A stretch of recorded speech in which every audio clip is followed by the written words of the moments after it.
네, 안녕하세요. 김의련 시인입니다. 오늘은 책을 읽는 밤 세 번째 시간, 그동안 김의련 시인의 첫 시집 익시아스 암흰 노랑나비를 읽고 있는데요. 먼저 이 익시아스 암흰 노랑나비 시집이 탄생하게 된 이야기를 좀 하고서 마지막 편을 읽어드리도록 하겠습니다. 제가 첫 시집을 생각하면서 어떻게 꾸며야 될까 정말 막막했어요.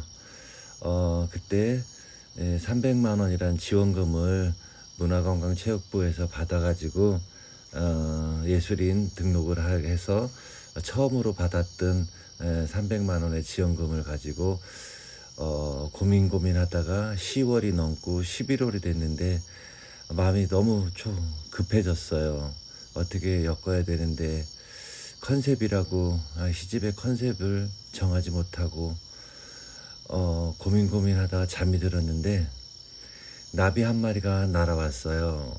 그 나비가 제 가슴에 앉는 듯 했는데 제 가슴을 통과해서 등 너머로 날아가는 거예요. 그때 잠이 깼어요. 그리고 침대 머리를 보니까 거기 박제된 나비 한 마리가 있었는데 그게 제가 곤충 박람회에 갔을 때 사왔던 바로 익시아스 암흰 노랑나비였던 거예요. 그래서 잊고 살았었는데 그래서 이제 나비에 대해서 또 관심이 생겨가지고 나비에 대해서 조사를 해보니까 우리가 선인들이 나비 그림을 좋아했잖아요. 근데 이 나비를 좋아했던 까닭이 있더라고요. 나비는 그 완전 변태를 하는 동물이었던 것이에요. 그래서 알과 그리고 번데기, 애벌레, 그리고 이제 나비가 되는 그런 네 가지 과정을 밟는 거예요. 그때 뭔가 머릿속이 환해지는 느낌이었어요. 네 단계의 그런 어떤 과정을 거쳐서 한 마리의 나비가 되고 또 그 나비는 또 알과 또 번데기, 애벌레 이런 과정을 다시 겪으면서 네 가지 그런 생을 살면서 나비가 되는구나. 그래서 저도 시집을 네달락으로 꾸미게 된 거예요. 처음에 알 시기는 제가 철 모르던 시절부터 이렇게 습작을 해오던 습작기, 그리고 그 애벌레 시기는 이제는 학창 시절이 되겠죠. 그리고 이제 다시 또 번데기가 되지 않습니까? 그 번데기 그거는 이제 제가 사회에 나와서 또 방황했던 그런 시기, 그리고 드디어 등단의 과정을 거쳐서 한 명의 시인으로서 날개를 폈다고 시집을 만들기까지의 과정이 이제는 네 번째 단계였던 것 같습니다. 이렇게 컨셉을 정해놓고 나니까 이제 시집이 일사천리로 진행이 돼서 이 암흰 노랑나비가 2015년도에 나왔는데요. 그 이후로 또 몇 편의 시집을 했는데 그 하나는 엄마 아빠 딸이라고 저와 저희 딸과 저희 엄마, 이게 가족 3대가 엄마 아빠 딸이라는 시집을 엮기도 했고요. 그리고 여러 책들을 만들었는데 이번에는 제 3시집을 만들려고 지금 준비가 끝난 상태입니다. 이번에도 역시 300만 원의 지원금을 받았는데 벌써 이제 곧 10월이 되는 것 같아요. 뭐랄까 또 코너에 몰려있는 기분인데 어떻게 제가 이 또 난관을 헤치면서 시집을 만들어낼 수 있을지 기도하고 있습니다. 여러분도 같이 지켜봐 주시고 세 번째 시간 마지막 편이죠. 익시아스 피렌의 아민 노랑나비를 읽어보도록 하겠습니다. 봄은 천재다. 한없는 세상에 천재만 필요한 것은 아니지만 천재가 되고 싶다. 죽은 꽃들을 다시 살리는, 오래 잊혀진 기억을 되살리는 봄은 기적이다. 비바람을 간직했다. 향기를 넣고 깎아지는 절벽에도 불을 피운다. 제 아무리 튼튼한 창문도 열어 제낀다. 봄은 천재다. 기억, 건너편 기억. 밤가시에 찔린 날들이 때때로 생각나는 것처럼 밤하늘의 별들이 다가오는 UFO라 생각하며 잊었던 날을 보듯이 하늘을 본다. 참 오래가는 것들. 철길에 귀대고 귀 기울이면 천길 낭떠러지 숨소리, 모세혈관 끝에서 따끔거리는 흔적들, 오래도록 눈길을 뗄 수 없는 먼 우주로 날아가는 UFO. 손톱을 깎아버리듯 잊었지만 날 떠나지 못한 것들. 기억, 그 건너편의 기억. 익시아스. 오늘 밤은 문득 너의 사랑이 궁금해라. 천지간에 흩어져 그리움 한 번 없었던 우리들. 나비들의 성생활을 궁금해 본 적이 있는지. 참으로 오랜 시간을 달려와 한두 번쯤 보이다 사라지는 익시아스. 흥도 주고 한도 주지만 그녀들의 사랑에는 관심이 없었다는 것. 나비들의 섹스쯤이야 별 상관 없었다는 것. 참으로 오랜 시간 한 뿔이었지만 너무나도 다른 길을 달려가는 익시아스. 오늘 밤은 못내 너의 사랑이 궁금해라. 사과와 사과나무처럼 달라도 너무 다른 익시아스. 그렇게 공존하는 너무나 긴 순간들. 참으로 오랜 시간을 달려가도 결코 없어지거나 사라지지 않을 익시아스. 우리들의 상형 문자, 우리들의 섹스. 오늘 밤은 오래도록 내 얼굴을 들여다본다. 박하사탕. 박하사탕을 내 입에 넣었는데 내 속이 환하다. 별은 밤하늘에 떴는데 내 눈이 환하다. 너보다 내가 커지는 사랑. 내가 없어도 만져질 듯 보이고 나는 비록 작지만 무한의 에너지. 전부를 주고도 모자란 사랑. 돌려받지 않아도 고마운 사랑. 단 한 번의 추억으로 평생을 가는 기억들. 너 때문에 내가 환하다. 아픔의 무게. 문득 보고 싶은 사람이 생겼습니다. 보고 싶은 사람이 있다는 건 세상 그리운 곳이 있다는 것입니다. 아픔이 또 하나 늘었습니다. 점을 찍으며 뿌려지는 빗방울처럼 눈먼 빗물이 되어 당신의 무릎팍을 적십니다. 이젠 무거울 것도 같은데 불어난 아픔도 견딜만 합니다. 아픔이 드나든다는 것은 제 무게를 못 이기는 빗방울이 세차게 부서지는 까닭입니다. 보고 싶은 자리에서 멈추지 않는 까닭입니다. 눈길이 젖어 강이 되었습니다. 자화상 2. 나는 때때로 사람이 아니었다. 그 흔한 개똥이었다. 돌뿌리였다. 쇠비름 혹은 민들레였다. 때로는 비겁하고 또 겁쟁이였고 가끔은 소나기 구름이고 바다의 포말이었다.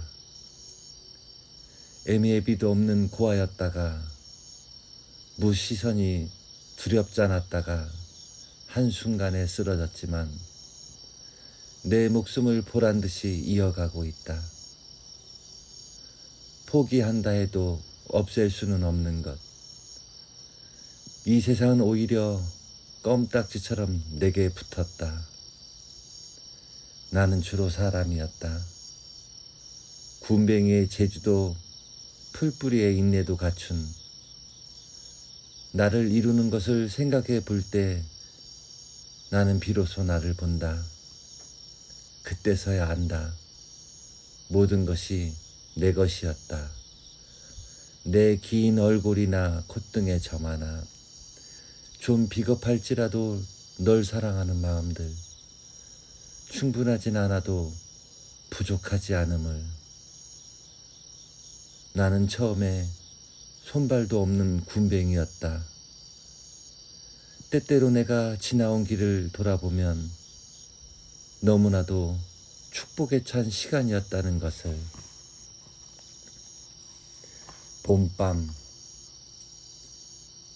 등골을 지나가는 기차 소리, 나에게 아직도 잠 못 이루는 밤이 있다니. 노란 꽃이 피려는지 온 밤을 수근수근 잠은 안 오고 가장 가까운 별과 나 사이에 내가 얼마나 많은지 눈물겨운지, 나에게 아직도 두근거리는 시간이 있었다니. 언제였던가 너의 집 담벼락에 서서 다정도 병인 양 하여라고 쓰고는 지쳐 쓰러질 때까지 내달렸다. 달도 이운 촌길에 봄바람은 불고 그 새벽달만큼 투명한 아침이 있었던가. 손을 회저으며 좋으면 좋은 거지 왜 하고 외쳤던가. 달빛 어린 눈뚝에서 가끔씩 개구락지는 잠을 뒤척이듯 울고 아스라이 사라진 기억이 또 외롭다. 얼룩진 손금을 따라 장항선을 따라 헛둥대던 촌길을 따라 내 눈길을 따라 나에게 아직도 못내 그리움이 있었다니. 친절과 사랑 사이 너무 맑아 눈부셨구나. 던져놓고 보리라. 한 50쯤 되니 세상도 던지게 된다. 이제 쫓아가 쥐어잡지 않으리. 물가에 나뭇잎을 던지듯 둥둥 떠가는 내 모습도 그저 던져놓고 보리라. 내 모습도 그림자처럼 보리라. 아둥바둥 해봤자 한 시절. 꽃진 자리 다시 꽃피지 않으리. 허허 웃으면서 보리라. 상상의 사랑. 그럴듯한 그림. 내 상상의 최상급 속에 나를 보낸다. 알프스이거나 달궁 같은 곳. 목욕하는 소녀가 등장하고 막차가 기적을 울리는 플랫폼이다. 순식간에 끝난 정사. 소나기를 흠뻑 맞은 신장로 물 웅덩이와 구름 같은 꿈속. 신발끈을 묶어주고 싶은 사람이거나 폭설로 기억 끊어진 호랑이 담배 피던 시절도 좋아라. 아, 어쩌면 나는 사람이 아니었는지도 몰라. 그저 한 폭의 그림으로 대청마루 걸렸던 아련한 날이여. 엄마 뱃속처럼 아버지 등처럼 5만 가지 조각들. 내가 사진 찍고 싶은 풍경은 어머니 뱃속. 지금 이 모습 그대로 아무 생각 없이 엄마 뱃속에 들어가 눈을 감고파라. 하루에 한 번씩 잠시만이라도 엄마 뱃속에 들어가 방아착 젖을 빨고 파라. 5만 가지 군상들. 내가 사진 찍고 싶은 풍경은 아버지의 등. 입 찢어지게 웃다가 곧 떨어질 자세로 아빠 등에 올라타고 잠들고 파라. 평생에 한 번만이라도 다시 한 번만 아버지 등에 엎여 착듣거 기억을 찾고 파라. 어머니의 밥그릇. 기억을 더듬어 보면 어머니의 밥그릇은 하얀 사기그릇. 이름 모를 풀꽃이 그려져 있었어요. 아버지의 밥그릇은 반짝반짝 놋그릇. 어머니는 짚을 엮어 정성스레 닦았어요. 장마가 긴 여름날 붉은 저녁. 참나무에 걸린 비닐이 칼처럼 울던 때, 연극의 한 장면처럼 마당으로 던져진 밥상. 산산조각난 어머니의 밥그릇 속으로 번갯불 빗물 다 멈추고 종일토록 만들어 놓은 장난감을 부셔버리듯 아버지가 꺼낸 비장의 무기는 파괴. 그러나 마지막이라고는 없는 세상. 떠나도 다 떠나지 못할 나의 손톱 땅은 수백 번도 더 행복을 만들었다 지웠습니다. 빗방울이 튀어오른 사기 그릇에는 구석기 시대처럼 느린 시간의 소꿉장난. 풀씨가 자라더니 손톱 땅만큼 자라더니 생애 연습처럼 봉숭아 멍울이 터집니다. 닦을라 치면 툭, 건들라 치면 툭. 어머니 밥그릇을 가득 채우고 넘칩니다. 엄마의 청춘. 당신한테 서운한 게 있습니다. 그날 역전으로 마중 나온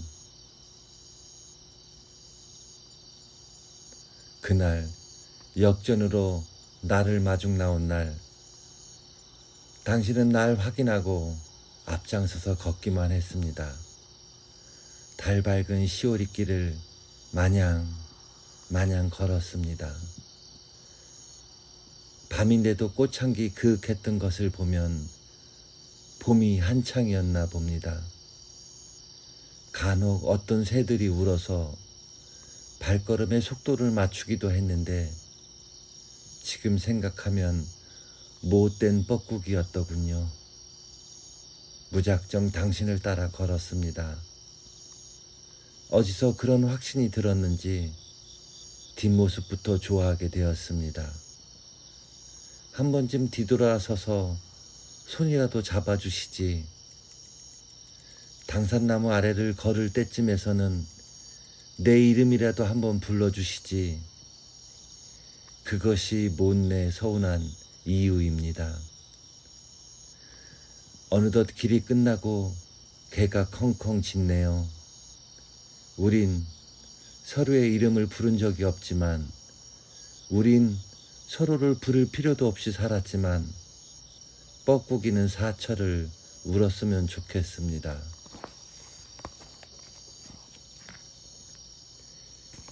캐릭터들. 대한민국과 대한민국의 대한민국과 우리들과 우리들과 우주와 우주를 위한 우주에 의한 우리들과 세상의 거대함과 신령스러운 모든 신비를 통하여 나만의 캐릭터에 충실할 것을 맹세합니다. 서로 안부를 묻지 않아도 눈빛만으로 충분한 너와 나, 더 무엇으로 우리의 진심을 나타낼 수 있을까요? 조금 빠르거나 조금 늦을 뿐, 조금 많거나 조금 적을 뿐, 우리는 살거나 죽거나 모두 같기를 원합니다. 언제나 평화롭기를, 늘 한결같기를 원합니다. 있어도 있지 아니함과 없어도 있는 것과 다름없는 것을 다 느끼지 못한, 다 보지 못한 세상이었지만 본 것만으로도 충분한 나의 역할이 생겼습니다. 바람소리, 물소리, 구름의 빛깔, 마음껏 달리고 목청껏 너를 부르던 나날, 너무나 짧은 봄이었지만 다행인 것은 내가 아닌, 나 혼자가 아닌 우리였다는 것입니다. 아, 우리라니요. 가슴이 벅차다는 말을 품습니다. 이 땅에 기억에 봄빛이 있는 한, 저 앙금 같은 의식이 화석처럼 남아있는 한, 우리는 누군가를, 늘 어딘가를 생각합니다. 나뭇가지의 끝처럼, 뿌리들의 끝처럼 내 생각의 시작과 끝에 있는 너의 일상과 끝없는 축복을, 안식을, 그리고 재회를 원합니다. 돌. 나는 아직도 내가 좋은 것을 모릅니다. 사람들이 집어던지면 그곳으로 가지요. 발로 차면 채인 곳으로 갑니다. 싫거나 좋은 감정은 사람들의 감정. 나는 아직도 내가 싫은 것을 모릅니다. 당신의 소나귀에서 반짝이지만 아픔이 없게 희망도 없다는 것을 뒤집혀도 뒹굴어도 나는 나일 뿐. 나는 아직도 사랑하는 법을 모릅니다. 벙어리 냉가슴에 눈먼 돌이 되어 울음과 웃음 중에 선택하라면 먼저 소리내어 울어보고 싶습니다. 모래가 되기까지, 먼지가 되기까지 아직도 먼 길을 가야 합니다. 나는 아직도 내가 무엇인지 모릅니다.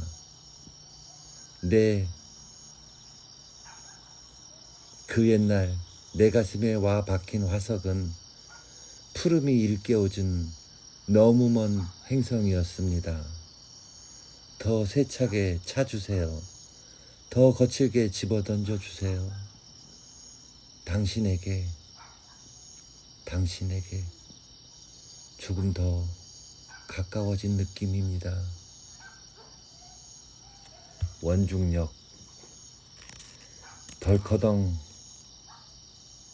덜커덩이며 특별할 것도 없는 청춘의 날이 이곳에서 떠오름은 왜일까?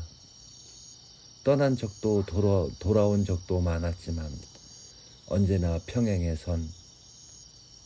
너와 나의 외침은 매양 한 가지. 그러나 너의 절규만 남아있는 것은 왜일까? 떠났지만 떠난 적이 없는, 있었지만 이미 없는 시간, 나의 원중력. 갯바람과 산바람이 머무는 자리, 덜커덩이며 아직도 떠나지 못한 것들이 비스듬히 손 흔들고 있다. 두 눈 똑바로 뜨고 시골 다녀오는 길에 고라니를 칠 뻔했다. 깜짝 놀라 급브레이크를 밟았더니 그때서야 새끼 고라니가 껑충껑충 어둠 속으로 사라진다. 잠시 마주쳤던 눈빛을 잊을 수 없다. 텅 빈 공간, 마치 블랙홀 같았던 눈빛의 터널. 두 눈 똑바로 뜨고 살아라. 친구 형한테 죽도록 얻어맞고 왼팔이 부러져 집에 온 날 어머니는 외쳤고 아버지는 뽕나무를 꺾어 팔을 묶어 주셨다. 조그만 새끼가 어디다 눈을 똑바로 떠. 그것이 이유였다. 상대방의 시선을 피하면 지는 것이다. 새끼 고라니는 자동차의 헤드라이트가 적의 눈빛이었다. 비록 자동차의 무게에 둔탁하게 부딪혀 날아갈지라도 등을 보이고 피하는 순간 정면 충돌 이전에 죽은 것이다. 모든 상황이 종료된 시골 국도는 평온을 되찾았다. 나는 오래도록 그 길에 서서 담배를 피워 물었다. 당난 거처를 비웃던 날을 지나 일종의 존경심. 여태껏 보지 못한 눈빛이 겨울 별빛처럼 빛났다. 두 손이 부르르 아랫배에 힘을 꽉 주고 고라니가 섰던 자리에 서서 자동차의 헤드라이트와 마주선다. 두 눈 똑바로 뜨고 살리라. 담뱃불을 비벼 끄고 고시원의 희미한 문고리 속으로 들어간다. 로드킬의 반대말은 아직 발견되지 않았다. 여태껏 보지 못한 눈빛이 겨울 별빛처럼 빛났다. 두 손을 부르르 아랫배에 힘을 꽉 주고 고라니가 섰던 자리에 서서 자동차의 헤드라이트와 마주선다. 두 눈 똑바로 뜨고 살아라. 담뱃불을 비벼 끄고 고시원의 희미한 문고리 속으로 들어간다. 로드킬의 반대말은 아직 발견되지 않았다.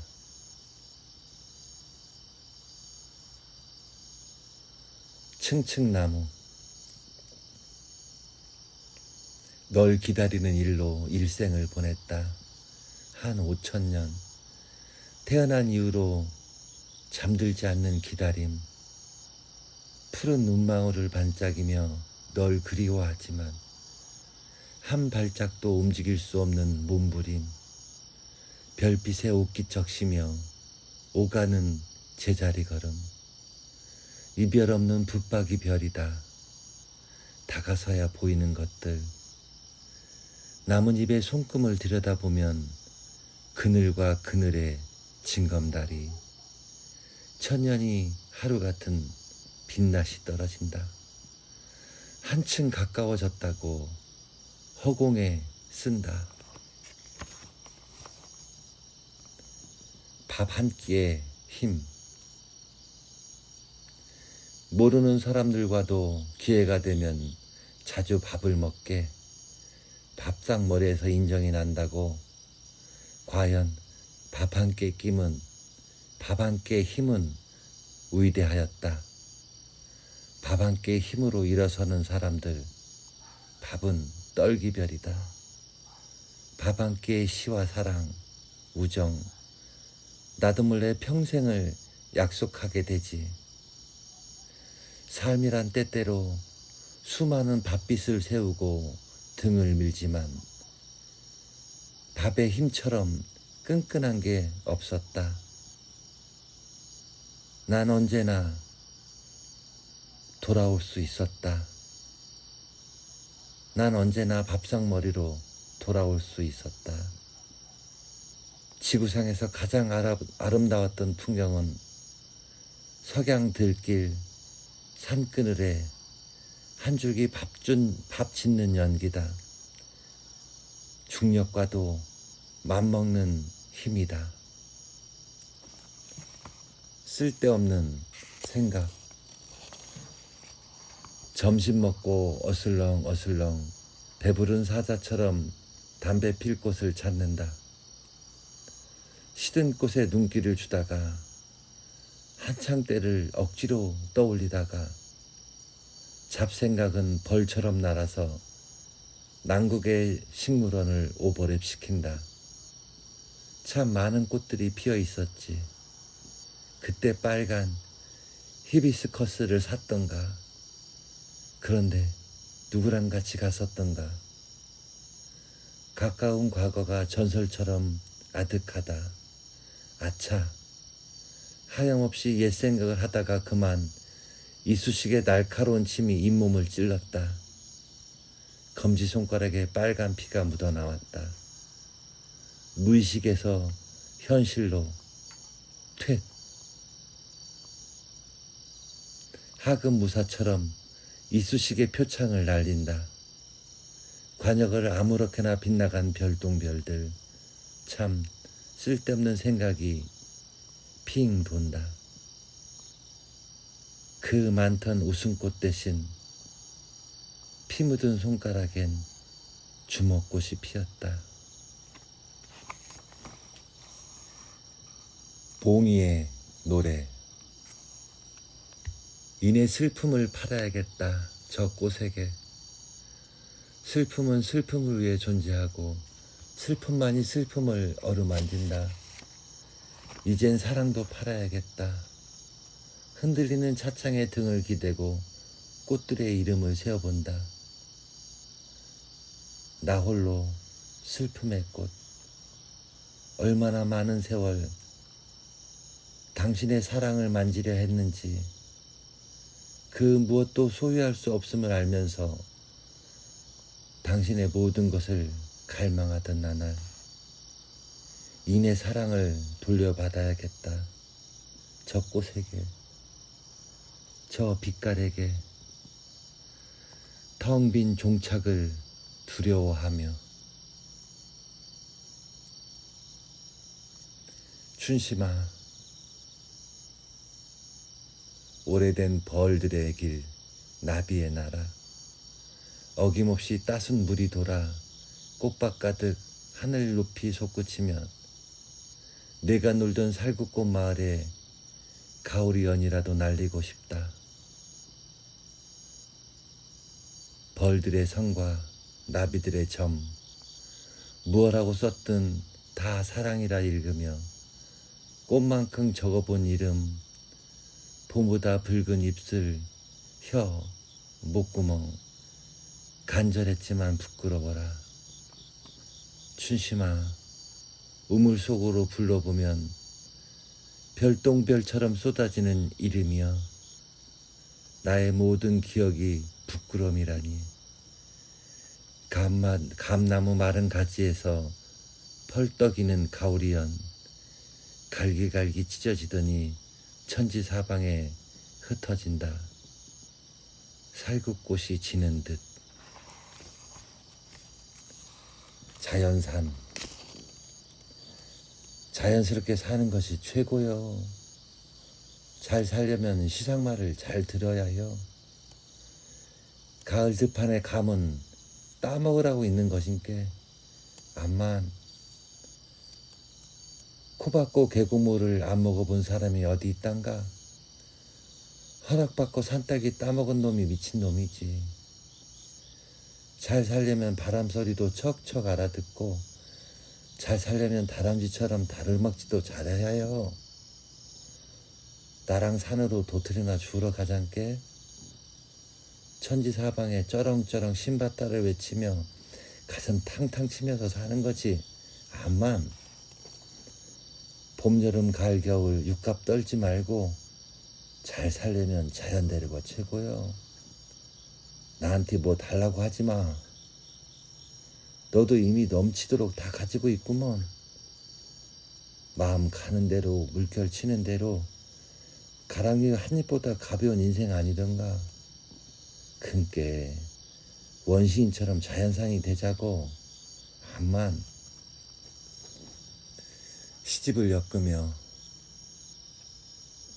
내 것이 아니던 시인들의 일상이 내 것이 되고 그런 슬픔이며 돌덩이 같은 감상들이 내 것이 된다. 나도 내 목소리 갖고 싶다.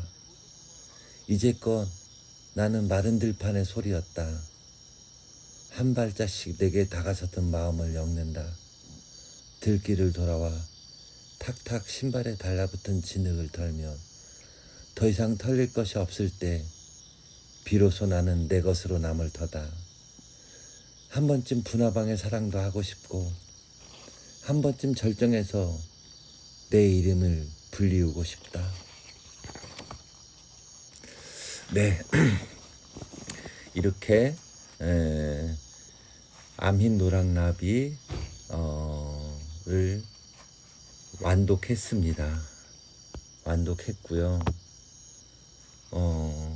저의 이 익시아스 암흰 노랑나비의 해설을 광주의 시인이며 화가이신 김종 교수님께서 해주셨어요.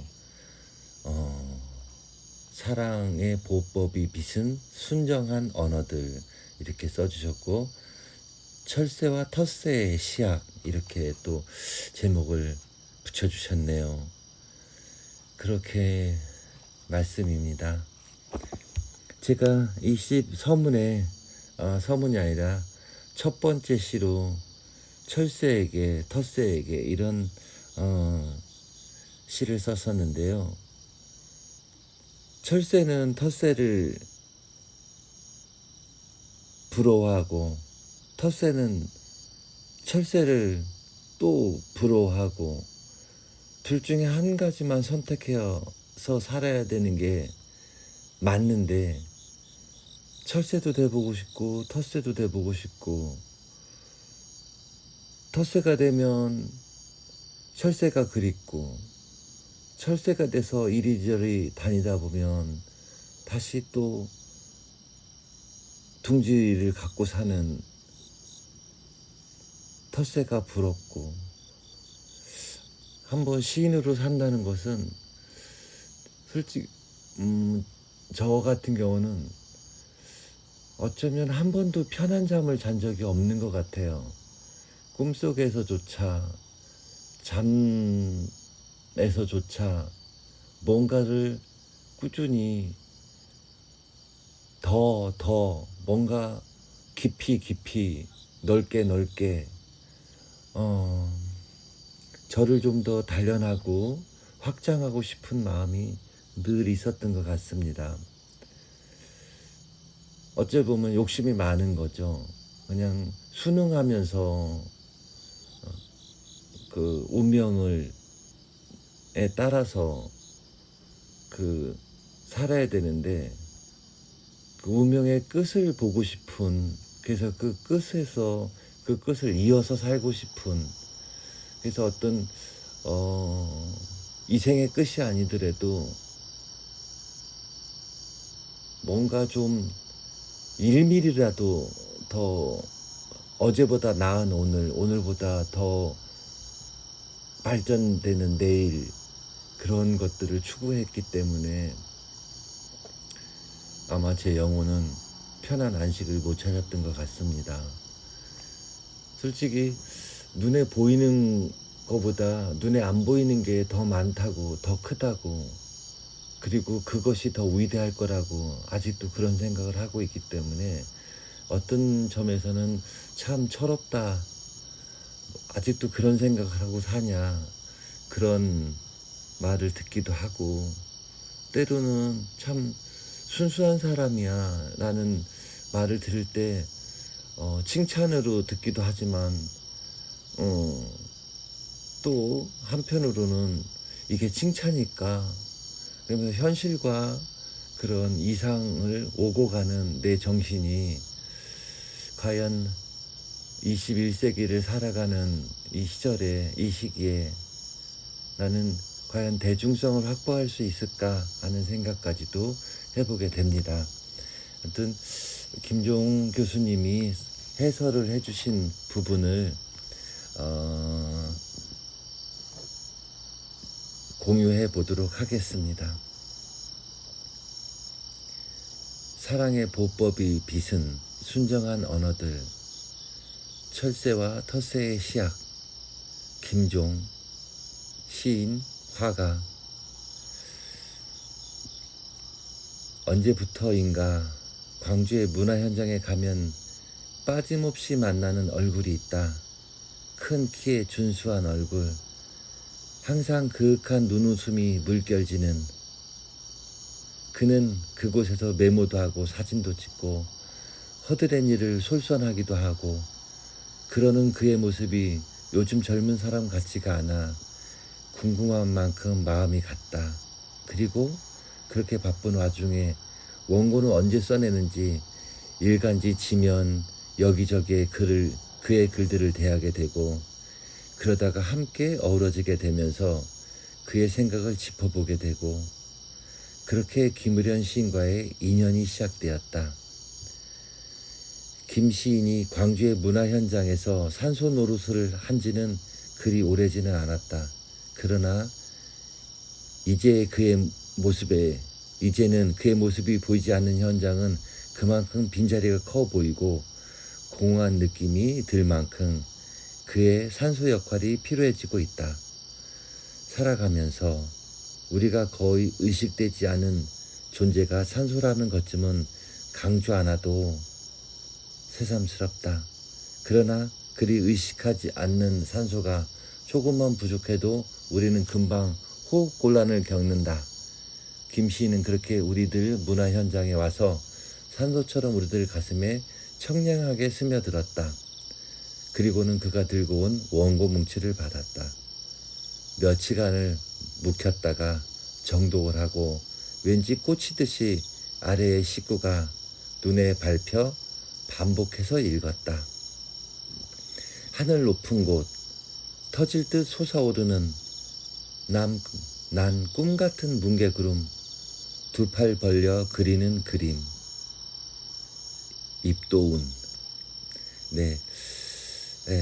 나는 심호흡을 했다. 그리고는 터질 듯이 기쁜 마음으로 하늘 높은 곳을 뭉게구름과 함께 떠나가고 싶은, 너른 하늘을 도화지 삼아 가득 두 팔 벌려 그림을 그리고도 싶은 그의 모습이 눈앞에 그려졌다.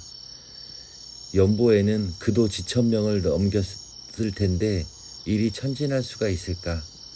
나는 왜 그를 일이 많이 젊다고 생각하는 것일까? 나는 과연 그 나이에 어땠을까를 생각하면서 시인을 존재론적으로 생각했다. 시인은 현실에서 철이 덜 든 사람인 경우가 많다. 시인은 유년적 기억이 특별한 사람이고 어느 시기부터는 생장점이 아예 멈춰버린 기형적인 사람이라 해도 달리 할 말이 없는 사람이다. 그래야 시인들은 그들만의 풋풋한 눈으로 세상의 진실을 찾아내고 엮어가고 노래할 수 있기 때문이다. 내 코앞에 김의련 시인이 시의 우주를 끌어들였다. 이미 읽었지만 그는 풍선처럼 하늘 높은 곳에 뭉게구름이 되어 떠가고도 싶고 두 팔 벌려 하늘 가득 그림을 그리고도 싶다는 그가 수적천석과 줄탁동시를 떠올리면서 새삼 설명이 불효한 상처를 감싸주고 위로하면서 아픔에도 기쁨에도 튼튼하게 자라는 한 그루 사과나무를 심어야겠다고 했다. 그러면서 이 길 끝에 섰을 때 잘했다고 스스로 칭찬할 수 있는 일이 무엇일까를 요량하고 있었다. 시는 시인이 눈독 들인 호기심의 결과물이다. 시인은 영원한 초등학생의 질문법으로 세상을 향하여 질문을 던진다. 미로도 묻고 본질도 묻고 삶에서 만난 고통과 수수께끼에 대해서도 묻는다. 시가 호기심의 결과물이라는 사실은 그만큼 세상과 사물을 새롭게 본다는 것이며 지금까지 펼쳐내지 못한 특별한 해석을 들려주고 시선을 보여주고 느낌을 얻어낸다는 의미이다. 그러나 이것들은 시인의 기억에 의지하는 일이 많은데 기실 본인의 상처에서 비롯된 일이 빈번하다는 사실이다. 너의 여정이 고난일지라도 어쩌면 낭만도 있으리. 먼 하늘을 날면 어머니의 하늘, 또 어떤 하늘빛이 내 깃털을 물들이리. 철새에게 전문.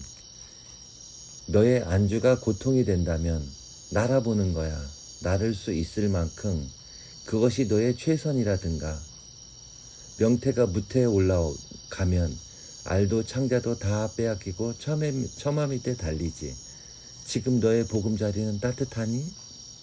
아직도 미련이 남아있다면 저 푸른 강에 뛰어들어. 텃새에게 전문. 철새와 텃새를 주제화시킨 두 편의 작품을 읽으면서 시인 자신의 심정적 위치를 가늠한다. 철새는 먼 하늘을 날면서 어머니 하늘을 생각한다. 먼 하늘을 나는 일은 어머니 하늘을 찾아가는 일이다. 시인이 먼 하늘을 비상하는 일은 고난의 여정을 나는 일이다. 또 어떤 하늘빛이 내 깃털을 물들일까를 요량하는 시간은 환상이 뭉게구름처럼 피어오르는 낭만의 시간이다. 시인은 세상의 변화를 위한 비상을 시작한다. 그 비상을 달리 표현할 말이 하늘빛이 깃털을 물들이는 일이었을 것이다. 철새에게 하늘의 여정은 고통마저도 헤엄쳐 나가는 환상과 낭만의 여정일지도 모른다. 텃새를 읽는다. 텃새는 안주하는 일이 고통스러워 날아보기로 한다. 안주에 길들여지면 그것이 고통인 것도 모르겠지만 끝없이 나는 비상보다는 안주가 고통이 된다는 생각을 한다. 그리고는 날아보는 일을 너의 최선이라고 한다. 그런데 세상에는 하나의 상황만은 존재하지 않기에 무태 오른 명체를 들추어 알도 창자도 다 빼앗기고 처마 밑에 달리는 처지를 안주의 현장을 벗어난 텃새에게 견준 것은 아닐까. 텃새에게 비상은 운명을 벗어나는 일이다.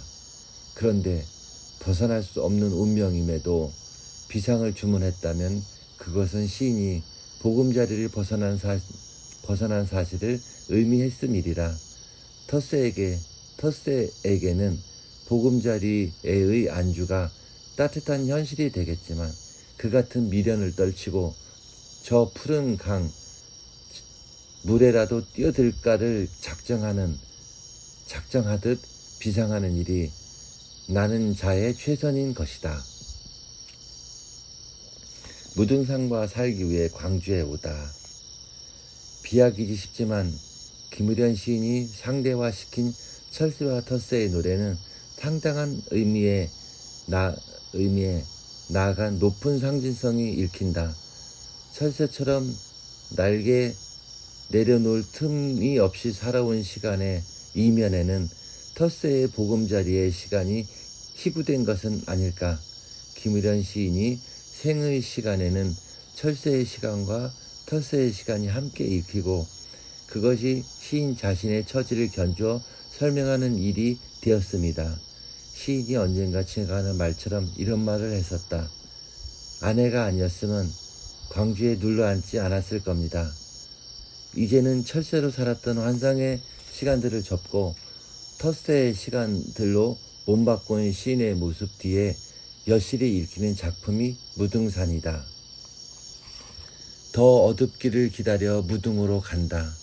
여기 천만년 어둠이 덮이고 푸른 달 귀가를 마친 조류들이 두런거리며 발길을 재촉하는 물방울의 길고 긴 행렬, 흐린 달빛도 무등을 보며 흐른다. 때로는 대륙의 땅 끝에서 오고 가슴보다 깊은 땅 속에서 오고 눈물처럼 솟구쳐 오고 하늘 문패를 걸고 사는 입석과 서석 바다로 하늘로 뿔뿔이 흩어져도 고향 산천 천만 년을 떠나도 제자리인 곳 광주의 집들은 무등을 향해 창을 낸다. 새 새끼 한 마리도 그냥 클 리 없는 산 너와 내가 뒤엉켜 뜨끈한 불덩이 하나 구워내고 있구나. 논리적으로 설명할 수 없는 것이 시 창작의 세계이지만 문득 김일현 시인이 위에서 노래한 대륙과 가슴과 눈물의 의미에다 더 어둡기를 기다려 무등으로 가는 사유가 궁금해진다. 그는 텃세로 살아가기 위해 날개를 접고 무등산의 처마를 찾아들었다. 벌써 고향 땅 보령을 떠나 상당 기간의 숙성의 세월이 흘렀고 그 숙성을 위해 여러 단계의 체험과 일본 체험 등이 함께 받쳐지고 있다. 이제 김일현 시인은 무등산의 처마에다 등불 같은 문패를 걸었다. 무등을 향해 창을 내고 너와 내가 뒤엉켜 뜨끈한 불덩이 하나 굽자고 천만년을 떠나도 제자리인 곳 무등을 고향 산천이라며 흩어졌던 마음을 모아 뿌리 내렸다. 그가 시집 제목으로 내건 익시아스는 난해하면서도 고급스러운 어회이다. 이처럼 고상한 어회는 암흰 노랑나비를 의미한다고 시인은 밝혔다. 그렇다고 김일현 시인이 이 말로 시집 제목을 정한 것은 현학 취미로 보이지는 않는다. 시인은 자신이 지금까지의 시간을 나비의 성장 과정에 비견하여 알시기, 옛날 노트에 낙서처럼 적어왔던 시기, 2002년 이전, 애벌레 시기, 2002년에서 2011년, 변태기, 번데기 시기, 2011년에서 2012년, 성충, 나비 시기, 2013년으로부터 현재까지에서 짚어낸 그의 성장의 시간들은 다분히 시차적 단계로 나뉘는 것임을 알 수 있다. 그리고 이 같은 시간대는 시창작의 시간대와 맞불리면서 고민하지 말며 그냥 솔직하게 사는 거야라는 독백적 다짐을 한다. 그러면서 한편으로는 용기가 필요했다 싶은지 그것이 최선이니까 겁나지만 끝까지 가보겠다고 마음을 다잡는다. 우리는 김일현 시인이 그간의 역정에서 겁은 나지만 고민하지 말며 솔직하게 끝까지 가보자는 말을 읽을 수 있다. 말하자면 그의 생애는 시창작은 이 같은 심정적인 사실 위에 어렵고 힘들지만 반짝이는 순간들도 많았다는 고백과 참으로 많은 풍경, 많은 사람들을 만났음을 해상하듯 토로하고 있다. 그 연장선상에서 쓰인 작품이 무등산은 아니었을까? 나비의 성장 과정에 견준 그가 광주를 찾아든 시간은 성충의 시간이었음을 알 수 있다. 그러니까 날개를 펼쳐 하늘을 나는 성충의 시간은 다름 아닌 나비의 시간이었으리라. 푸른 달 귀가를 마치고 두렁거리는 조류들처럼 더 어둡기를 기다려 밤길을 재촉하는 그의 모습에는 길 떠나온 자의 모습이 보이는 듯하다. 그리고 이제는 새 새끼 한 마리도 그냥 클 리 없는 산, 천만년을 떠나도 제자리인 곳, 무등에다 하늘 문패를 걸었고 무등을 향해 내 것만이 아닌 우리들의 세상을 보기 위한 창을 내고자 너와 내가 뒤엉켜 뜨끈한 불덩이로 구워지자고 늘 작고 힘들지만 더 많이 생각하고 더 깊이 고민을 한다. 그리고는 칼춤을 추는 무당처럼 이쪽 끝과 저쪽 끝 그리고 알지 못할 것들까지 아우르는 시 창작에 팔 걷고 나선 것이다. 어머니와 살 날이 또 하루 줄었습니다. 눈길을 걸어 시장에 갈 날도 팥죽을 쑤어 후후 불며 먹을 날도 줄었습니다. 도란도란 앉아서 쑥을 뜯을 봄날도 백합에 꽃대를 세울 여름날도 줄었습니다. 엄마의 옛 이야기도 한숨도 뭐다고 잘 사냐 핀잔을 들을 일도 점점 줄어들고 있습니다. 아침 저녁 머리를 맞대고 살던 때가 엊그제 같은데 엄마 죽으면 나도 죽을 겨 생각 없는 말머리에 나이 들 만큼 들어 꿀밤을 맞았습니다. 어머니와 싸울 날이 또 하루 줄었습니다. 앞서거니 뒤서거니 저녁길을 걸을 날도 줄었습니다. 앞마당처럼 다니시던 오수산을 보며 도토리 따라가고 싶다 하시는 말씀에 서로 얼굴만 보고 웃었습니다. 벌써 몇 년째 애를 태우는 것은 살 날보다 떠날 날이 가깝고 이별은 속절없이 오고 말 것을 알기 때문입니다. 엄마, 우리 평생 같이 살자. 옛다 이거나 먹어라. 어김없이 날아온 꿀밤을 맞고도 기뻤습니다.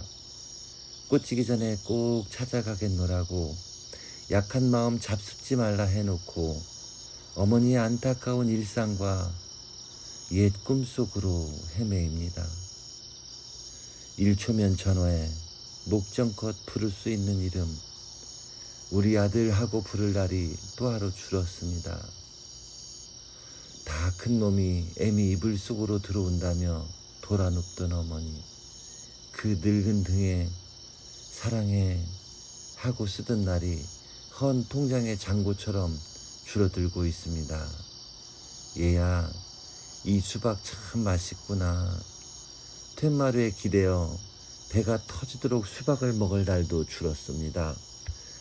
모든 것이 없어지고 쥐었다 펴면 빈손일지라도 장항선의 기적이 오로라처럼 모였다 흩어지는 산골로 연필에 침을 발라 어머니, 어머니, 우리 어머니라고 삐뚤빼뚤 쓰고는 편지를 받아들고 닳도록 읽을 어머니에게 넌 언제 철들래? 꿀밤 맞을 일을 또 생각합니다.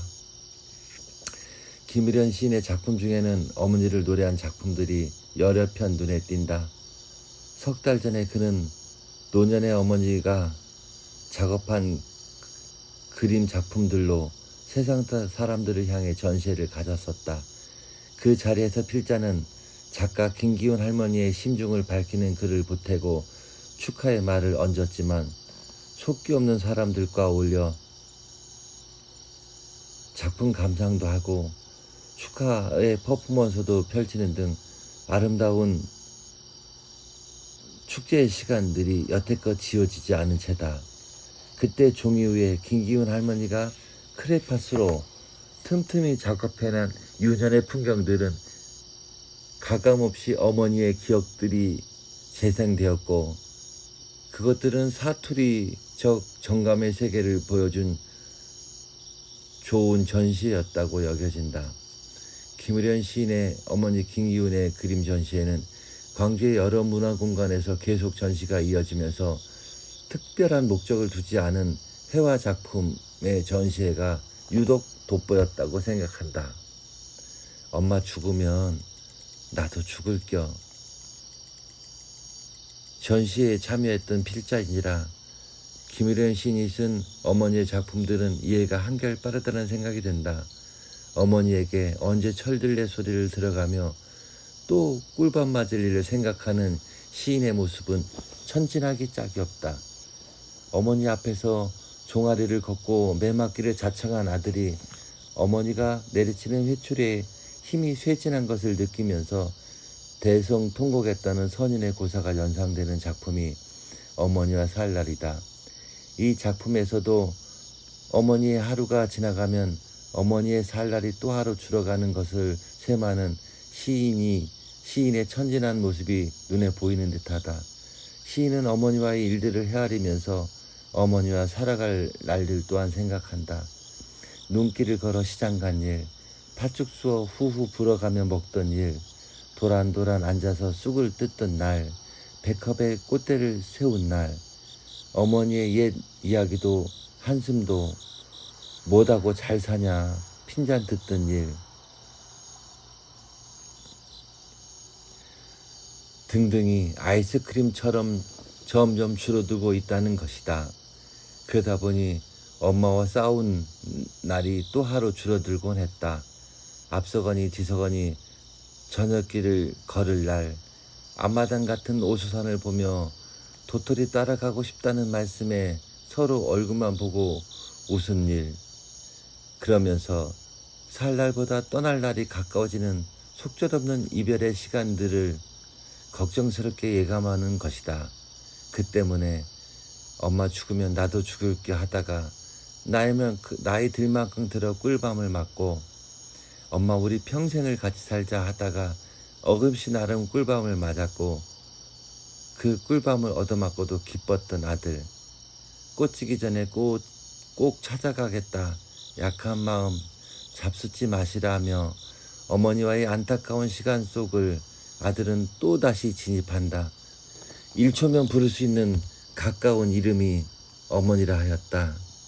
다 큰 놈이 애미 물속으로 들어온다며 돌아눕던 어머니의 주름진 등짝에 사랑해 하고 쓰던 날이 헌 통장의 잔고처럼 점점 줄어들고 툇마루에 앉아 배가 터지도록 수박을 먹을 날도 줄어 아들은 속이 상한다. 장항선을 타고 찾아간 산골에서 편지를 받아들고 닳도록 읽고 계실 어머니에게 언제 철들래. 꿀밤 맞을 일을 또 생각하는 아들의 모습은 어머니의 사랑을 결곡하게 한다. 영국의 문화협회가 비영어권 사람들을 4만 명에게 가장 좋아하는 말을 설문한 결과 mother, 어머니였다는 이 얘기는 그리 새로운 말이 아니다. 신이 모든 자리가 다 볼 수가 없어서 자신의 자리마다 어머니를 보냈다는 말에서 어머니의 존재성은 더더욱 분명해진다. 내 어머니에 대해 아는 것, 나이, 이름, 고향, 그리고 성격, 주로 단답형으로 떠오르는 것들을 생각한다. 내가 역사를 공부하였듯이 시 한 편을 쓰고자 온 밤을 뒤척였듯이 어머니에 대해 무엇을 쓸 수 있을까?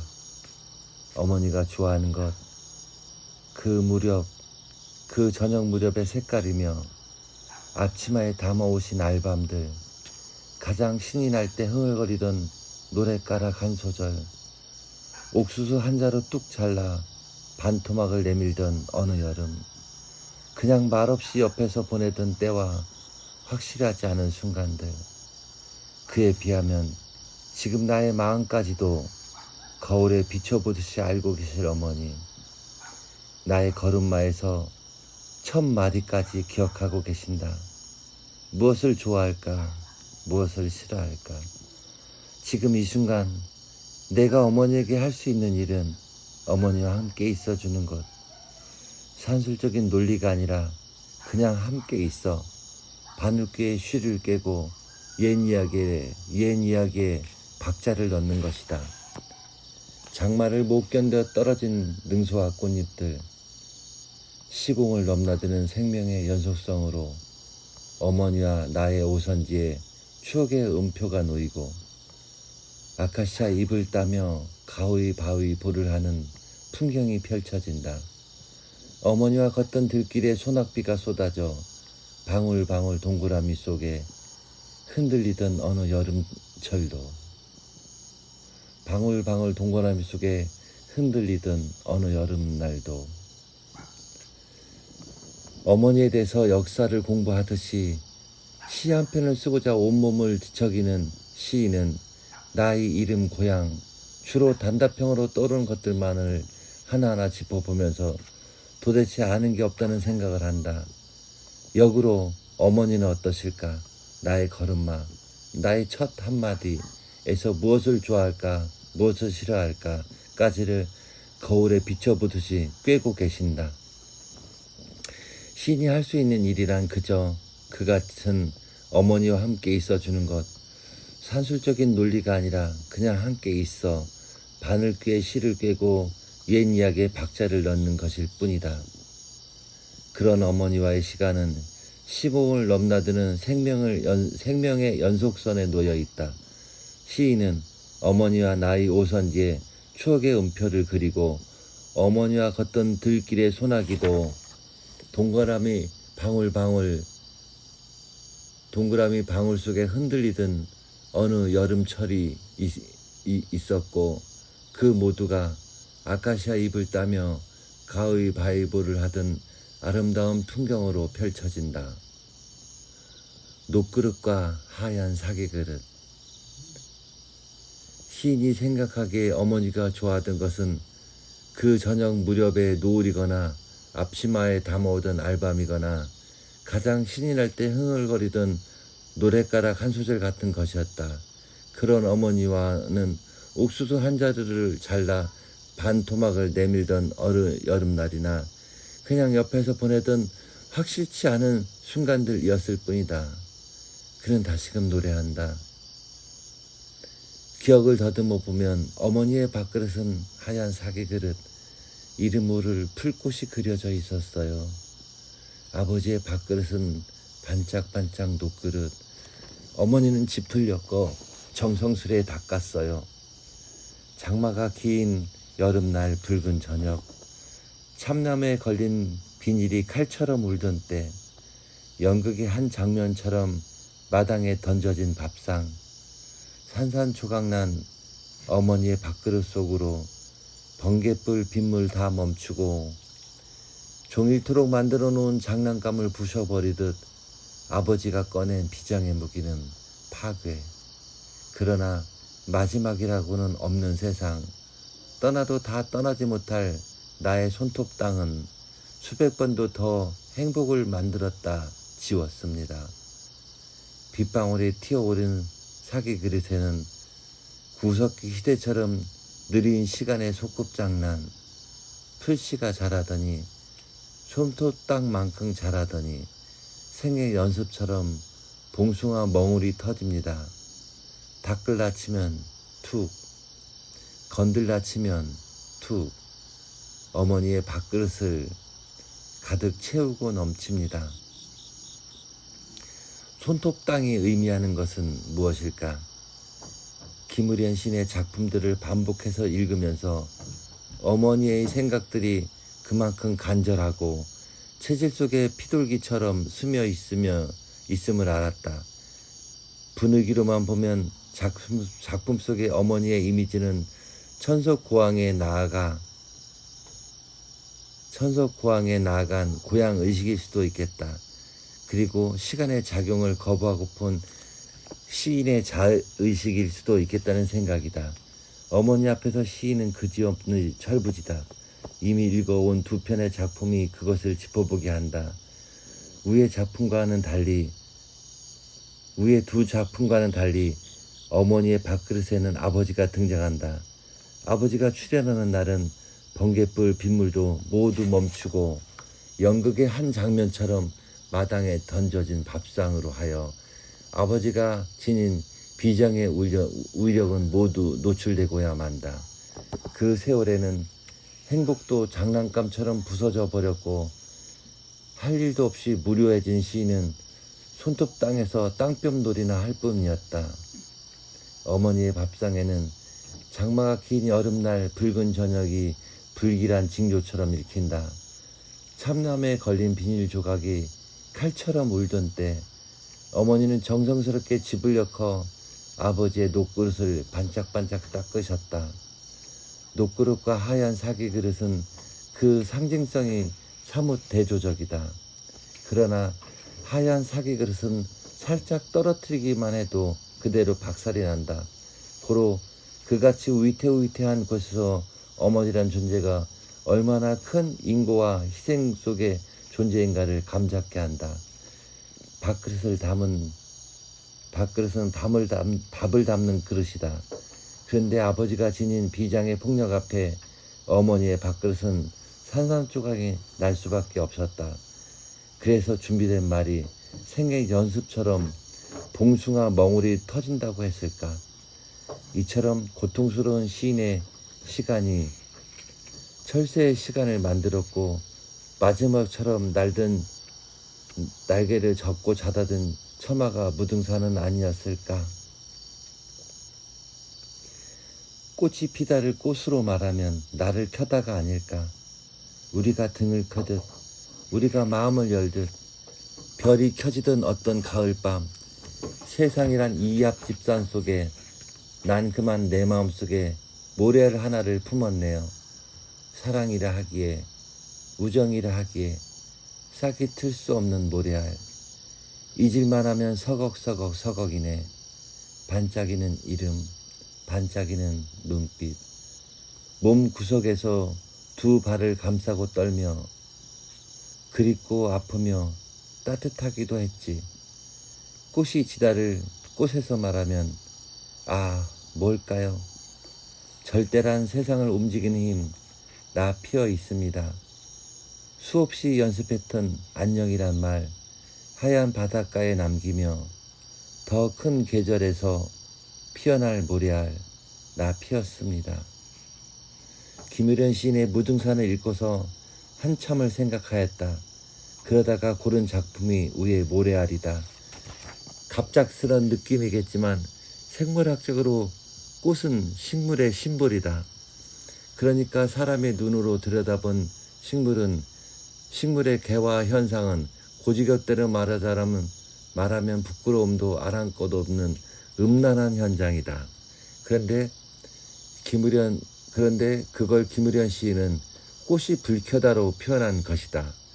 이 표현이 수긍이 간다고 생각한 것은 생물학적으로 읽어낸 필자의 꽃의 의미에 비해 시인은 식물도 존재감을 키우면 바로 자신이 불켜듯이 밝힌 꽃으로 보았습니다.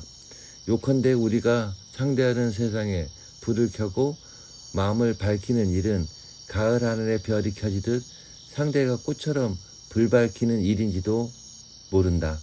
시인이 싹이 틀 수 없는 모래알 같은 세상에서 서거기는 이름과 눈빛을 두 발로 감싸며 사랑이나 우정을 나누어 왔다. 이제 시인은 그토록 그립고 아픈 것들마저 모래알을 빌려 따뜻하게 꽃피우려 한다.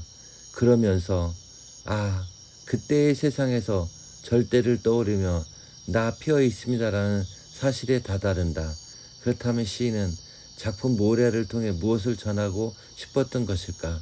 싹틀 수 없는 것이 모래알인데 그 모래알이 널린 하얀 바닷가에 남긴 수없이 많은 안녕이란 연습으로 이별을 보아냈다. 그리고는 더 큰 계절을 불켜듯 모래알을 꽃피우면서 나 또한 꽃피운 모래알임을 선언하듯 토로한다. 세상이란 이합 집산 속에는 모래알 하나도 품을 수 없는 지극히 하찮은 관계의 연속일지 모른다. 그리고 꽃 피어날 수 없는 모래알이 무수히 싹터서 우거지는 환상에는 시인만이 가능한 등불 같은 마음을 켜고 우거진 세상을 꽃피우는 역설애로 자리매김을 한다. 그리 보면 모래알이 널린 백사장만큼 크고 넓은 이합 집산도 없겠다. 흩어졌다 모이고 모였다 허물어지는 세상의 모래알을 보면서 그 같은 이합 집산이야말로 더 큰 개화에 나아가 사랑과 우정의 예비는 아니었을까. 방 안에 꽃나무 한 그루 들여놓고 기분이 좋다. 세수를 하다가도 얻는 꽃이 보고 싶다. 거울 속으로 꽃아 안녕 눈인사를 하면서 빙긋 웃는다. 이팔 청춘의 젖가슴 팽팽히 부풀어 오르는 뭉게구름 나도 살짝 부끄러워진다. 창가에서도 어울리고 침대 머리도 곱게 밝히고 눈 감으면 한층 정답게 다가와 소근소근 간지럼을 타는 마음. 물을 주랴 사랑을 주랴 때를 만난 감정의 산란. 나의 이쁜 꽃, 이 이름이 이 느낌이 목매어 동경하던 그리움이었던가. 내 안에서 버선발로 달려나가는 반가움의 언어들. 다소곳한 너, 마음속에 달덩이처럼 들어온 그녀가 첫날 밤을 편히 쉬도록 등불을 끈다. 위의 작품은 김유련 시인의 표정이 가감없이 얼비친 작품이다. 사발꽃에서 읽은 시인의 솔직하고 천진한 표정하며 굳이 얘기하자면 철없기도 하고 소근소근 간지럼을 타는 마음이 보이는 것도 같고 시인이 이젠 지천명을 넘겼다. 근데 연필에 침을 발라 어머니 우리 어머니라고 삐뚤빼뚤 쓰고는 편지를 받아들고 닳도록 읽을 어머니에게 언제 철들래 꿀밤 맞을 일을 또 생각하는 시인의 생장점이 어린아이에서 한 눈금도 더 나아가 있지 않다. 내 안에서 달려나간 반가움의 언어들. 방 안에 들여놓은 꽃나무 때문에 세수를 하다가도 얼른 보고 싶고 거울 속에 자신을 비춰보며 꽃아 안녕 눈인사를 하면서 빙긋 웃는 시인의 모습을 그려보라. 얼마나 철없고 얼마나 순진한 심성과 표정의 소유자인가. 이팔 청춘의 젖가슴 팽팽히 부풀어 오르는 뭉게구름을 타고 하늘을 떠가다가 살짝 부끄러워진다 했으니 이를 두고 시인 서중주에게 읽었던 시적 능청이라 해야 하나 아니면 시적 재치라 해야 하나. 시인은 끝까지 파탄을 일으키지 않는 천진한 시의 물결을 계속해서 밀고 나간다. 그러면서 물을 주랴 사랑을 주랴 나의 이쁜 꽃 이 이름이 이 느낌이 목매어 동경하던 그리움이었던가를 쏟아내며 감정의 범람을 일으킨다. 사발꽃을 본 시인은 내 안에서 버선발로 달려나가는 반가움의 언어들이라 하였으니 창가에서도 어울리고 눈 감으면 한층 더 정답게 다가온 그녀 사발꽃을 위하여 첫날 밤을 편히 쉬도록 등불을 끄면서 이 시의 서정성은 절정을 이룬다. 필자는 사발꽃의 모양새를 알지 못한다 때문에 청맹관이로 지나쳤음을 필자와는 달리 시인은 사발꽃에다가 마음속에 들어온 달덩이처럼 이리 간지럼을 타는 마음을 표현하고 있다. 덜커덩이며 특별할 것도 없는 청춘의 날이 이곳에서 떠오르면 왜일까. 떠난 적도 돌아온 적도 많았지만 언제나 평행의 선. 너와 나의 외침은 매양 한 가지. 그러나 너의 절규만 남아있는 것은 왜일까? 왜일까? 떠났지만 떠난 적이 없는, 있었지만 이미 없는 시간. 나의 원중력. 갯바람과 산바람이 머무는 자리. 덜커덩이며 아직도 떠나지 못한 것들이 비스듬히 손 흔들고 있다.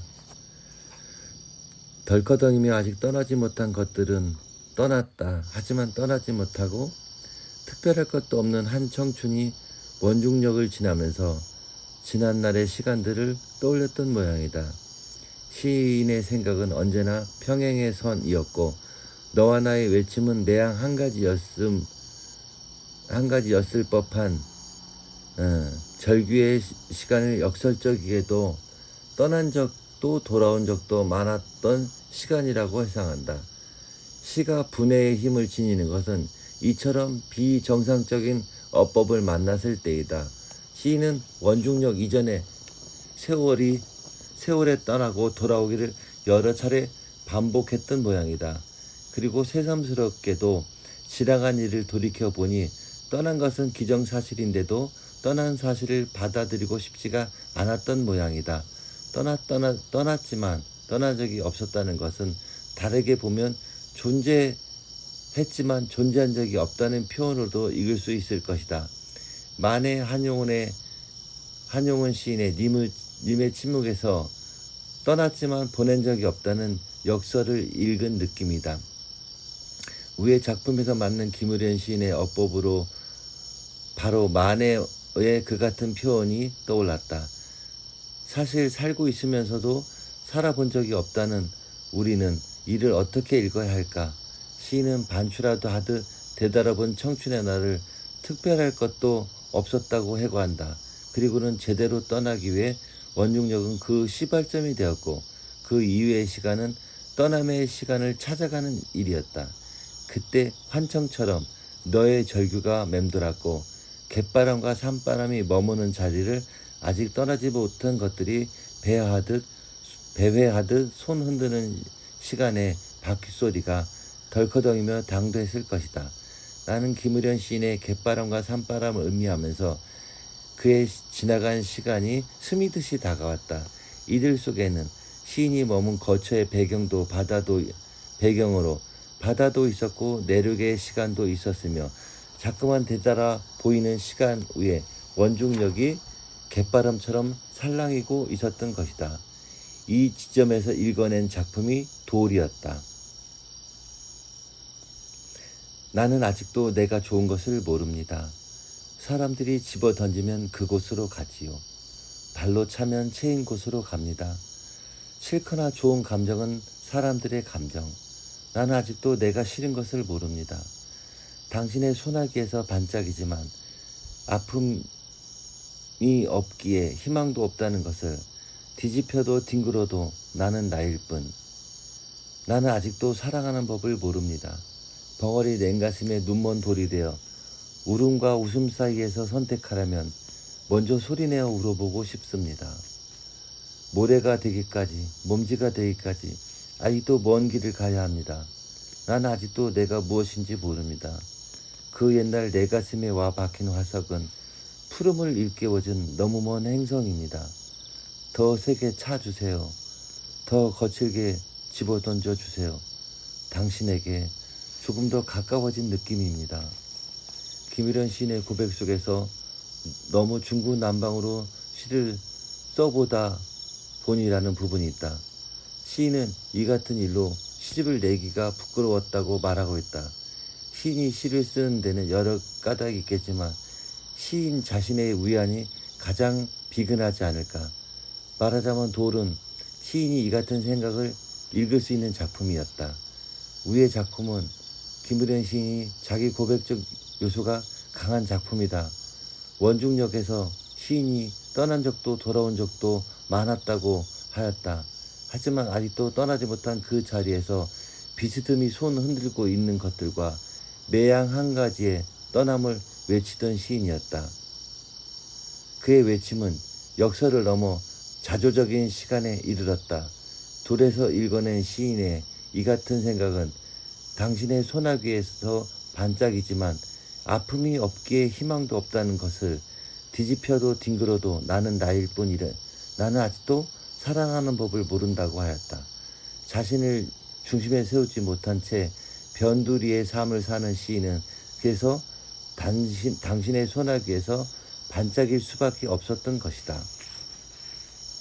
수동적인 타인의 삶을 살아가자면 아픔도 희망도 당신의 것일 수밖에 없었다.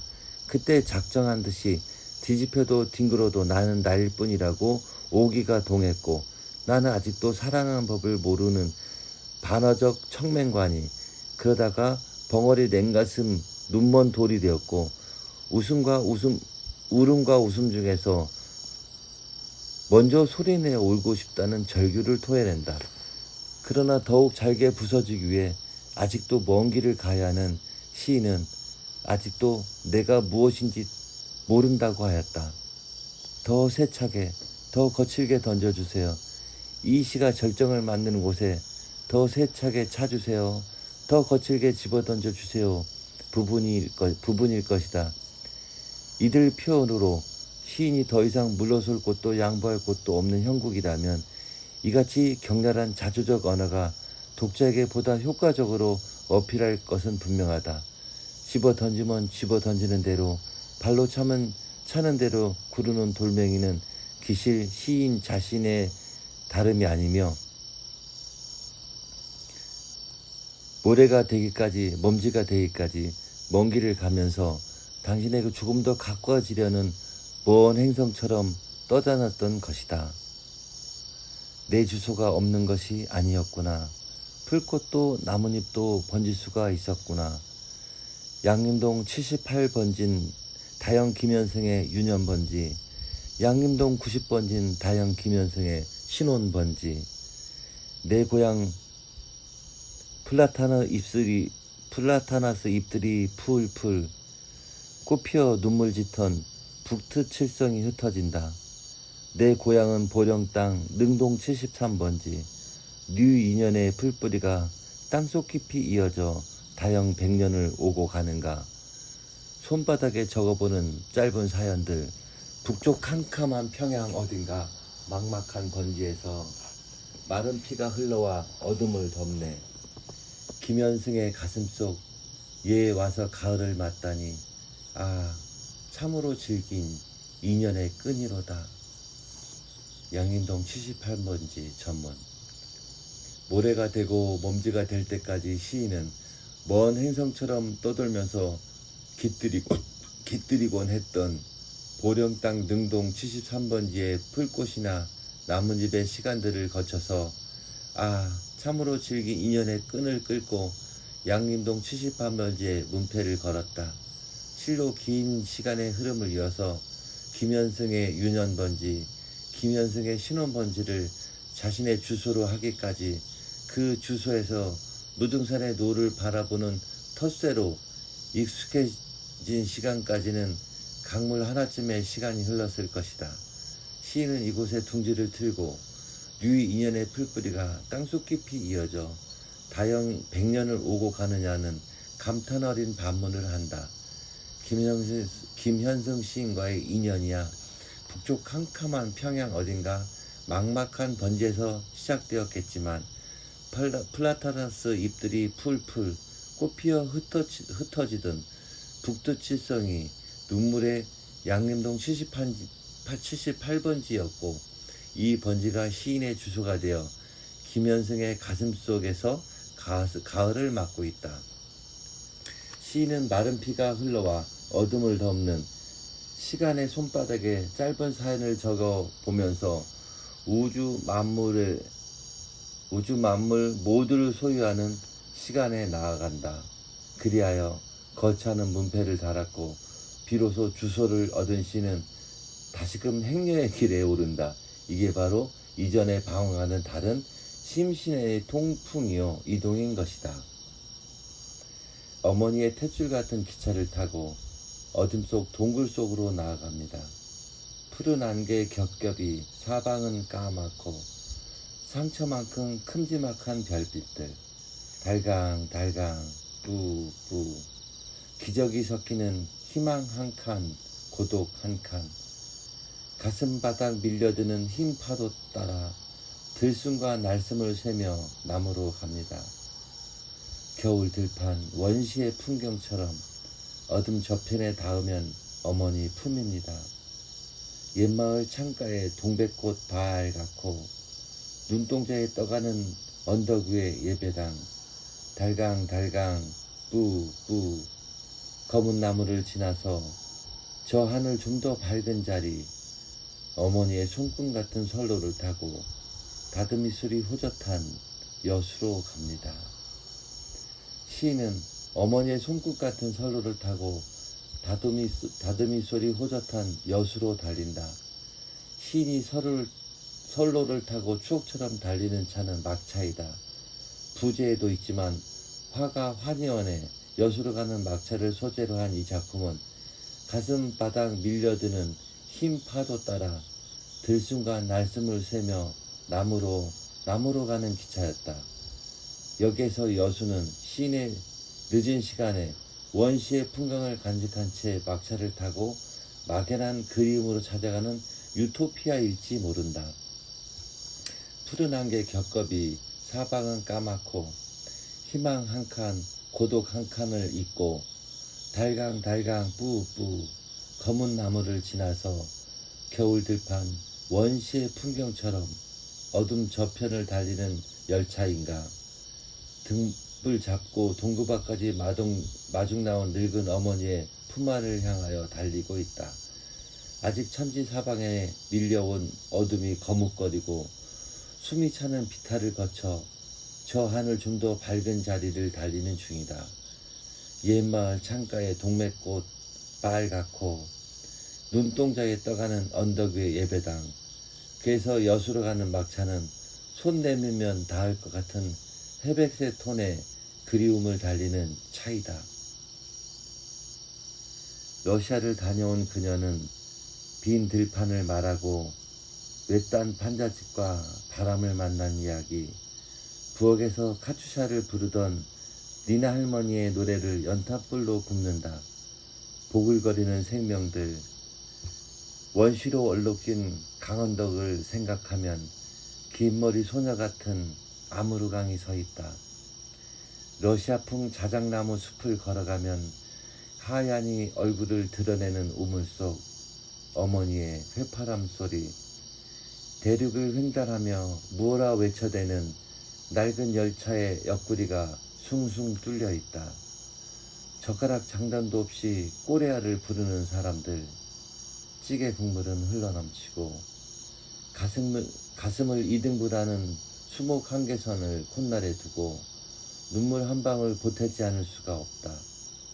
상업화되지 않은 집들은 담벼락의 색감으로 둥지를 틀고 째를 빼니 그리워한 만큼 북쪽 끝을 향해 소주잔을 기울이며 손잡았던 따뜻함, 얕은 눈빛, 무엇 하나 잊을 길 없어라. 북극성을 짊어지고 기러기 때 나는 곳, 꿀꺽 그녀의 카투샤가 목청을 태운다. 러시아를 소재로 한 시를 골랐다. 여수로 가는 막차에서 읽었던 원시의 풍경이나 유토피아의 선로를 달려서 시인이 다다른 곳은 멀고 먼 낯선 땅 러시아였다. 시인이 작품 속에 삽입한 그녀는 시인의 대역이면서 빈 들판의 외딴 반자집과 바람을 만난 이야기를 나누는 인물이다. 그녀는 리나 할머니의 노래를 연탄불에 굽고 옆구리가 숭숭 뚫린 낡은 기차를 타고 대륙을 횡단하기도 한다. 그리고 뭐라 외쳐대다가 젓가락 장단도 없이 꼬레아를 부르는 사람들과 러시아풍 자작나무 숲을 거닐고 있다. 풍경은 이어지면서 얼음진 아무르강 언덕에 서 있는 긴 머리 소녀로 옮겨간다. 북쪽 끝은 그리 상업화되지 않은 담벼락의 색감이 인상적이다. 째르빼니 그리운 만큼이나 소주잔을 기울인 시인의 눈빛은 손잡았던 때의 따뜻함이고 북극성을 짊어지고 기러기 때 나는 곳, 그 무엇 하나 잊을 길이 없다. 문학 속의 언어를 읽어가면서 김우련 시인은 다분히 낭만적 기질의 소유자임을 알았다. 그가 고향 땅 보령을 떠나 여러 차례 거쳤고 무등산이 액적 속의 그림처럼 담긴 양림동에다 철새의 날개를 내려놓고 털새의 주소를 얻었다. 하지만 낭만이 뭉게 피어오른 뭉게구름과 보헤미안의 기질로 빚어낸 환상 속에서 음악의 선율처럼 시인의 체질이 흐르고 있다. 확실히 문학을 얻어내는 자리는 익숙한 것들보다 낯선 것들과의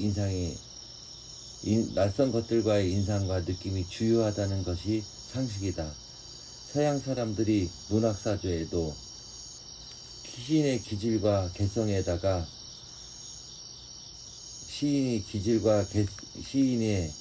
기질과 개성에 다가설수록 낭만성은 넘치고 엑조티즘이라는 이국주의로 한 시대의 흐름을 형성한다. 그렇게까지는 아니라 하여도 김우련 또한 한 곳에 오래 정주한 시간보다는 불렁새같이 굴러온 지금까지의 시인 자신의 시간은 강물의 흐름처럼 오늘에 왔다. 러시아를 소재로 다룬 작품을 대하면서 의문이 하나 생겼다.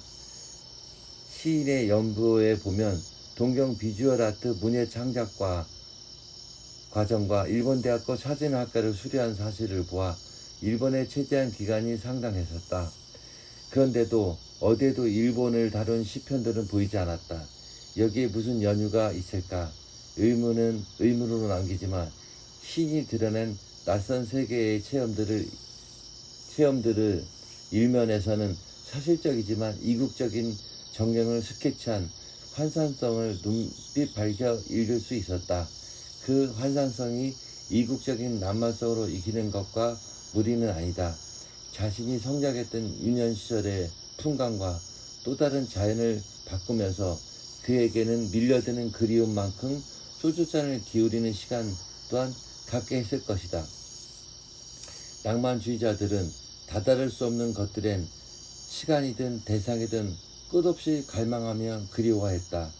김우련 시인도 그가 접근한 사물마다 더 큰 환상성을 지어내는 한 사람의 낭만 시인으로 갈망하고 그리워한 사물을 위해 언어를 고르고 표현을 다듬었다. 세상을 주유하듯 날개치기를 철새와 텃새에서 시작된 김유련 시인의 시 창작의 논의는 여러 사물들이 노래한 이면에서 어머니와 무등산, 러시아 등등의 사물적 연관성으로 노래되고 있었다. 세상을 향하여 점화된 김유련 시인의 노래는 점점 울창한 숲을 지켰지만 이번 이씨앗으로도 성과는 상당하다고 생각한다. 무등산 아래 둥지를 얻고 텃새의 삶을 사는 김유련 시인의 보법에서 후일 더 큰 낭만성이 기다려진다. 김유련 시인도 이제는 지천명을 넘겼다. 세상을 주의하듯 날개치며 노래해온 김유련 시인의 보법은 더더욱 연마될 여지가 많다. 그의 부지런함이나 그의 헌신이라면 이번의 시집 익시아스는 단지 시작을 알리는 예비령에 불과할지 모른다. 아직이라는 단서를 붙이지만 그만큼 그에게 거는 기대도 크다. 종횡무진 더 크게 노래하는 시인이 되어 광주의 환타지를 날밤 새워 다듬어내기를 기대한다. 이렇게 김종 교수님이 써주신 해설을 읽어보았습니다. 오늘 제 목이 상황이 좋지가 않고 혀가 좀 풀려있는 느낌? 그래서 발음이 정확하지 않고 뭐 몇 번씩 다시 읽은 문장도 있고 그렇습니다. 컨디션 좋게 읽어드렸으면 좋았을 텐데 읽다 보니까 계속 읽게 되었습니다. 저도 좀 힘들지만 이렇게 읽는 것이 미션을 수행하는 또 하나의 어쩔 수 없는 선택이었다고 생각합니다. 그렇지만 최선을 다했습니다. 여러분들에게 한 자라도 한 문구라도 더 전달되면서 제 마음이 조금이라도 전달되기를 바랬습니다. 그럼 시집 말미에 있던 저희 어머니의 시도 와 저의 딸의 응원의 시들 더 몇 편 더 읽으면서 이 시간을 마무리하도록 하겠습니다. 막내 아들 김기훈, 허펍쟁이, 잘생기고 사람은 좋은데 있으면 다 헐어주는 이런 사람 어딨어. 있는 것도 다 털어주는 사람이구먼. 참 똑똑하고 아까운 사람이지. 엄마는 후회가 많이 나지. 막내 아들 있어서 호강하고 살지. 엄마의 마음이 읽혀지는 것 같아요. 조금 더 아들한테 이래라 저래라 하지 못한 후회가 나고, 그렇지만 늦음하게 그래도 아들이 같이 있어줘서 호강한다는 좀 아부 섞인 말이었네요. 네, 이번에는 저희 딸 김솜샤넬의 책이라는 시입니다. 책, 김솜샤넬. 책은 글씨들의 집이에요. 작은 글씨들이 살고 있어요. 신데렐라, 프린세스, 명작 동화, 동화 속 주인공들의 아름답고 신나는 세상이에요. 책 속에 글씨가 없으면 노트일 뿐 동화 속 주인공들이 길을 잃어요. 내 마음속에도 책이 있어요. 가을이면 물드는 예쁜 단풍잎처럼. 이렇게 두 편을 읽어봤습니다.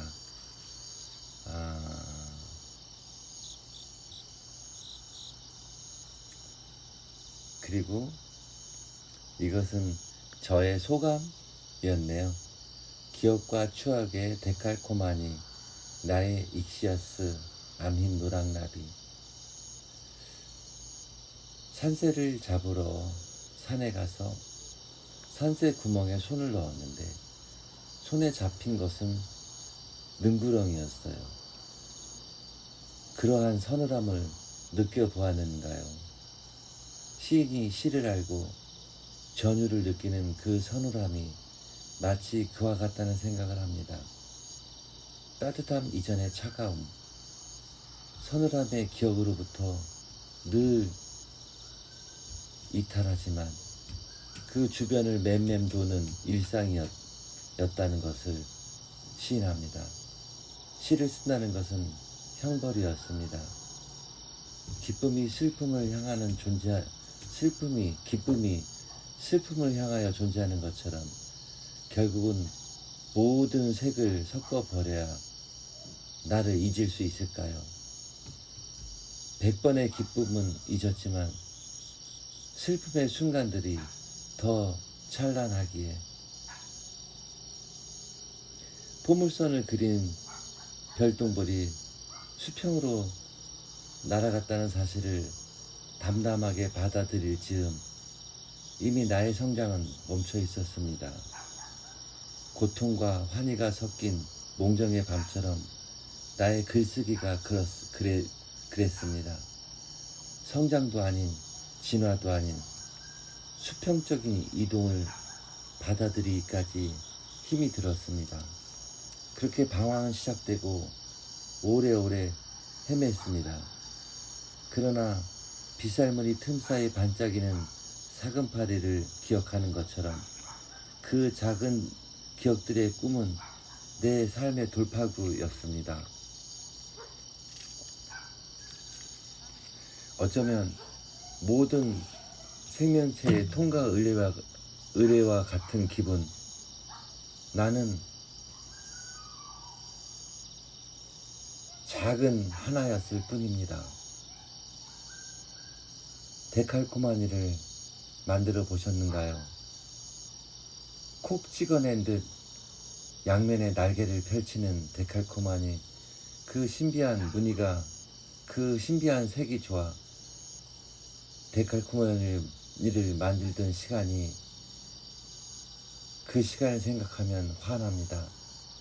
기억의 노트에 찍혀있는 나의 표정, 두 팔을 쫙 벌리면 거기 형형의 색들이 날아오릅니다.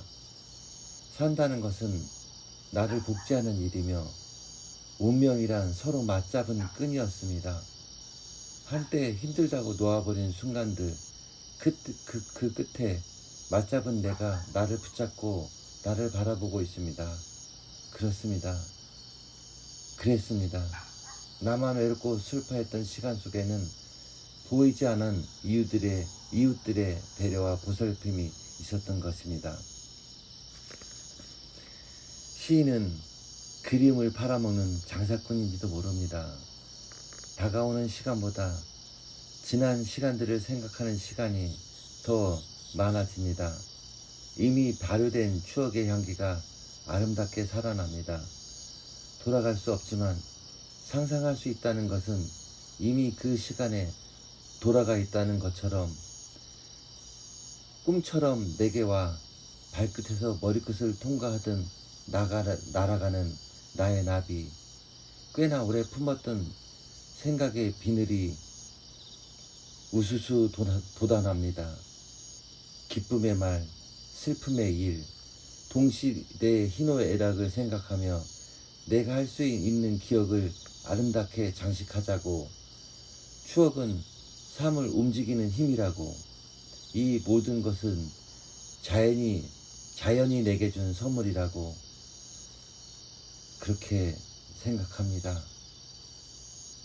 애정과 감사를 담아서 2015년에 김의련이 세상에 내어놓은 첫 시집을 읽었습니다. 긴 시간 감사드립니다. 밤이 깊었네요.